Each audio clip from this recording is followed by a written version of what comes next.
Namaste to all of you. Today we shall get idea about some basic concept of chemistry. आज हम लोग some basic concept of chemistry को study करेंगे। सबसे पहले हम लोग ये जानने का प्रयास करेंगे कि केमिस्ट्री है क्या। What is chemistry? The branch of natural science in which we do a study about property, construction and structure of a substance is said to be chemistry.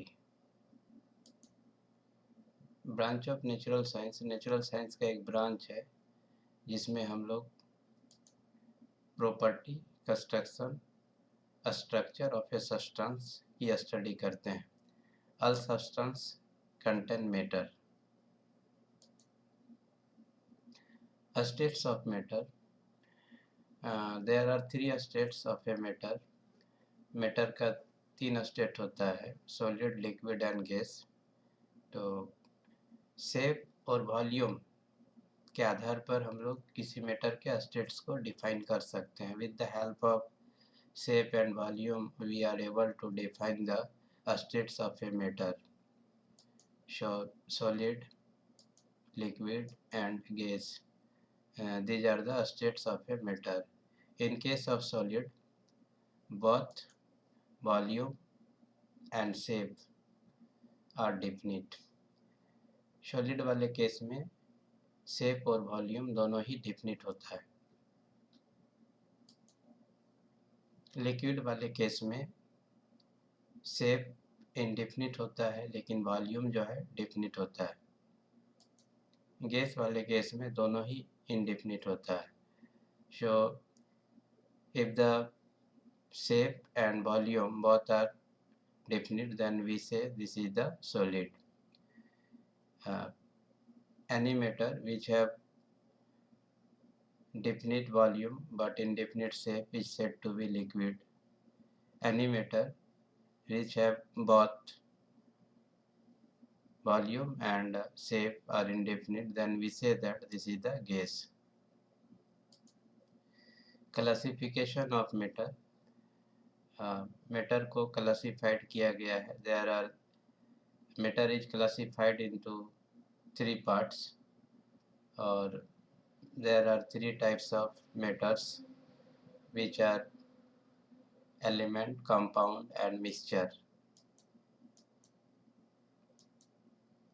In case of element में only one type of particle which may be atom or molecule. Element में एक ही प्रकार का particles होता है जिसे हम लोग एटम्स या मॉलिक्यूल कहते हैं। Compound, having atom of 2 or more elements combined in a fixed ratio.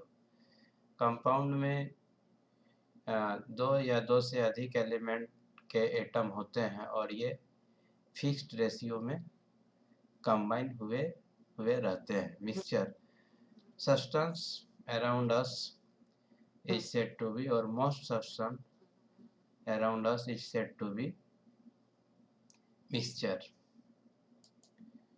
Having many of substance present around us are mixture. Measurement of quantity with the help of the SI system. Generally, to measure various physical quantities, we need system of unit or SI system of unit. There are 9 units in SI system. These 9 units are divided into 2 parts. First part is known as the fundamental units and second part is known as the supplementary units. Out of these 7 fundamental units, one is used in the field of chemistry. So let's see. तो SI system में ये 9 units होते हैं। ये 9 units में से पहला से 7वां तक, first to 7 are the fundamental units and last 2 are the supplementary units. अंत से 2 जो होते हैं वो सप्लीमेंट्री यूनिट होते हैं और पहला 7 जो है फंडामेंटल यूनिट्स है। इन्हीं फंडामेंटल यूनिट्स में से सातवां जो अमाउंट ऑफ सब्सटेंस है, इसका use in the field of chemistry में होता है, बाकी का उपयोग in the field of physics में होता है। तो एसआई सिस्टम में लेंथ का यूनिट मीटर होता है, मास का यूनिट किलोग्राम होता है और टाइम का यूनिट सेकंड होता है। इलेक्ट्रिक करंट का यूनिट एम्पियर होता है, टेम्परेचर का यूनिट केल्विन होता है, लुमिनस इंटेंसिटी का यूनिट कैंडिला होता है, अमाउंट ऑफ सब्सटेंस का यूनिट मोल होता है और प्लेन एंगल का यूनिट रेडियन होता है और सॉलिड एंगल का यूनिट अस्टेरेडियन होता है। तो चलिए let's get details about amount of substance which is used in the field of chemistry. तो अमाउंट ऑफ सब्सटेंस का थोड़ा सा और डिटेल्स जान लेते हैं, क्योंकि केमिस्ट्री में इसी का यूज होता है। और during the numerical solution, not only board examination but also NEET and JEE, we need the details about amount of substance। तो amount of substance का जो यूनिट है वो आपका मोल होता है। ये amount of substance, the SI unit of amount of substance is mole. It is generally denoted by the symbol mole, MOL। तो एक्चुअली में मोल को और अच्छा से समझने के लिए हम लोग ऐसा समझ सकते हैं कि 12 के लिए या 12 के लिए दर्जन का यूज होता है, 20 के लिए स्कोर का यूज होता है। उसी तरह से 6.022 into 10 to the power 23 elementary entities के लिए आपका मोल का यूज होता है, या 1 mole equal to 6.022 10 to the power 23। ये एलिमेंट्री एंटिटीज जो है आपका mole, molecule, atom, ion, electron etcetera कुछ भी हो सकता है। तो एन एलिमेंट्री एंटिटी में be an atom, molecule, an ion, an electron, any other particle or specified groups of particles. तो ये amount of substance, unit mole, symbol mole और 1 mole equal to 6.022 into 10 to the power 23 atom, molecule, ion, electron, any other particle or a specified group of particles। Uncertainty in measurement, measurement में certainty नहीं होता, uncertainty होता है। तो उसको और थोड़ा सा क्लियर करने के लिए हम लोग साइंटिफिक नोशन का यूज करता है। तो scientific notion, try to understand what is the scientific notion through which we write a number in this way n into 10 to the power n। Scientific notion में होता क्या है कि किसी नंबर को n into 10 to the power n के form में लिखते हैं, जहाँ पर ये जो कैपिटल n जो है वो आपका डिजिट टर्म और n जो है यहाँ पर स्मॉल n जो एक्सपोनेंट, और ये एक्सपोनेंट नेगेटिव पॉजिटिव कुछ भी हो सकता है। So any number which can be written in the form of n into 10 to the power n is said to be the scientific notion। So when n is a exponent having positive or negative values and n is a number called the digit term, ये digit term, ये exponent, negative positive कुछ भी, n का जो value होता है इस form में होता है 1.00 dot dot dot to 9.999 dot. For example इसके लिए हम लोग एक एग्जाम्पल ले सकते हैं, जैसे 232.508 as 2.32508 into 10 to the power 2। ये आपका साइंटिफिक नोशन में लिखा गया है, ये आपका साइंटिफिक नोशन में नहीं है, क्योंकि साइंटिफिक नोशन में डिजिट टर्म जो होता है वो 1.00 या फिर 9.99 इसी के बीच में से कोई एक होता है, जबकि यहाँ पर है 232.508। So this is not in the scientific notion। This number is written in the scientific notion। So 2.32508 into 10 to the power 2 is written in the scientific notion। तो ये आपका साइंटिफिक नोशन में लिखा हुआ है।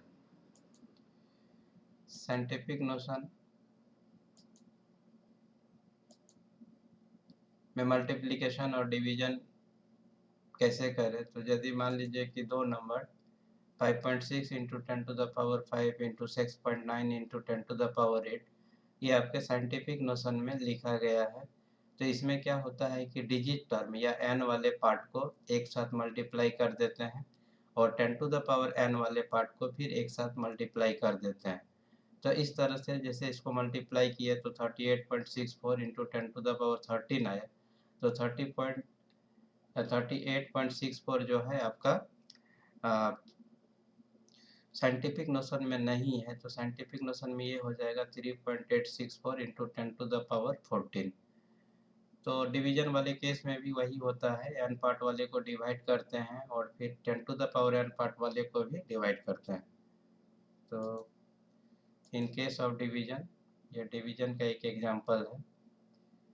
फिर एडिशन और सब्ट्रैक्शन में भी वही करते हैं। एडिशन वाले में n पार्ट वाले को एक साथ ऐड कर देते हैं या फिर सब्ट्रैक्शन में n पार्ट वाले को एक साथ सब्ट्रैक्ट कर देते हैं। So it is very easy and hope that there is no problem to understand this topic.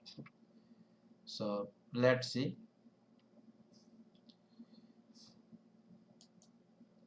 Significant figure को आइडेंटिफाई करने के कुछ रूल होते हैं। तो आपका 1 to 9 वाले जितने भी फिगर हैं वो साइंटिफिक सिग्निफिकेंट फिगर होते हैं। तो इफ वी कंसिडर अबाउट 285, अगर 285 पर कंसिडर करें तो यहाँ पर 3 सिग्निफिकेंट फिगर होंगे। All non zero digit are significant. There are 3 significant figure here 285। Zeros preceding to first non-zero digit are not significant। कहता है जीरो जो प्रीसीडिंग होता है फर्स्ट नॉन जीरो पर या आपका डिजिट टर्म पर, तो वो जो होता है सिग्निफिकेंट नहीं होता है। So if we consider about 0.03, then here these two zero are not the significant. So here number of significant figure is 1. Similarly here number of significant figure is 2. 0 between two non-zero digit are significant। अगर दो non zero के बीच में zero आ जाए तो उसको भी हम लोग सिग्निफिकेंट फिगर में काउंटिंग कर लेते हैं। zeros at the end or right of a number are significant, whereas terminal zeros are not significant। अगर टर्मिनल जीरो आता है किसी नंबर में तो वो सिग्निफिकेंट फिगर नहीं होता है। ये लॉज ऑफ केमिकल कॉम्बिनेशन, तो केमिकल कॉम्बिनेशन के लिए कुछ लॉज होते हैं और बेसिकली 5 लॉज है। तो laws of conservation of mass, laws of definite proportion, laws of multiple proportion और ये Gay Lussac law of gaseous volume और अवागाड्रोज लॉ। तो laws of conservation of mass में कहता है कि mass of an element can not be created or not be destroyed. Matter can neither be created nor be destroyed. Compound always contains same element combined together in the same proportion by mass. When oxygen combines with oxygen, hydrogen combines with oxygen, we get either water or hydrogen peroxide। तो ये multiple proportion में हो जाएगा। यदि hydrogen oxygen से combine करता है तो या तो फिर वाटर होगा या फिर हाइड्रोजन ऑक्साइड होगा। तो अलग अलग प्रोपोर्शन में अलग अलग कंपाउंड हो जाता है। Gay Lussac law of gaseous state volume, when 100 ml hydrogen combine with 50 ml oxygen we get 100 ml of water vapour. तो ये Gay Lussac's law of gaseous volume. Avogadro law भी बिल्कुल इसी तरह से है। सेम यहाँ पर केवल लिखा जाता है कि 2 volume of hydrogen combine with 1 volume of oxygen, then we get 2 volume of water. So Avogadro law it is same just like Gay-Lussac law. यहाँ पर ml के जगह केवल वॉल्यूम का यहाँ पर डिटेल्स कर दिया जाता है. So these are the chemical combination and these are the laws of the chemical combinations. Atomic and molecular mass. In this section, we get idea about atomic mass, average mass, molecular mass, and formula mass. In case of atomic mass, one atomic mass unit is defined as a mass exactly equal to 1/12 of the mass of one carbon 12 atom. कहता है कि ये carbon के isotope या carbon 12 के atom के 12वें भाग के बराबर जो होता है मास, वही आपका एटॉमिक मास के बराबर होता है. Average atomic mass, in that case many naturally occurring element exist as more than one isotope. When we take into account existence of these isotope and their relative abundance, the average atomic mass of that element can be computed. In case of molecular mass is the sum of the atomic mass of the element present in a molecule. तो किसी molecule में जितने भी atom present होते हैं या element present होते हैं, उसके मास को अलग अलग फाइंड आउट करके ऐड कर देने से जो मास मिलता है वही मॉलिक्यूलर मास होता है. Formula mass, for example the formula mass of the sodium chloride is the atomic mass of sodium plus atomic mass of chlorine. So it is very easy to understand atomic and molecular mass. These topics are most important topic, and this topic are widely used during the numerical solutions or during the solution of the numerical problem in chemistry. तो chemistry में नॉमेरिकल problem को solve करने के समय इस सब topic का बहुत ही ज़रूरत होता है. तो इस सब टॉपिक अच्छा से क्लियर होना चाहिए. So stoichiometry and stoichiometric calculation, limiting reagent and limiting reaction in solutions. Limiting reagent, the reactant which is present in the least amount gets consumed after some time, and after the further reaction does not take place, whatever be the amount of the other reactant, as the reactant which gets consumed first limits the amount of product formed and is therefore called limiting reagent. Actually limiting reagent में होता क्या है कि the reactant which gets consumed first limit the amount of product formed. तो reactant जो मतलब which participate in the chemical reaction is known as the reactant. तो reactant जो है एक सबसे पहले जो consumed करता है limit the amount of the product. तो after the in the chemical reaction reactant participate, and after the chemical reaction we get the product. तो प्रोडक्ट के अमाउंट को क्या करता है कि लिमिट कर देता है कि इतना ही प्रोडक्ट आ सकता है, और उसके लिए जो रिएक्टेंट जो है कंज्यूम्ड होता है उसे हम लोग लिमिटिंग रिएजेंट कहते हैं. रिएक्शन इन सॉल्यूशन, एक्चुअली में reaction in solution the concentration of a solution or the amount of substance present in its given volume can be expressed in certain ways. तो इसको रिएक्शन इन सॉल्यूशन में हम लोग जो concentration या सांद्रण जो होता है किसी सॉल्यूशन का, उसको एक विशेष तरीके से या निश्चित तरीके से व्यक्त किया जाता है. तो we have different reactions in solution which are as follow: mass percent or weight percent. Let's develop the colors.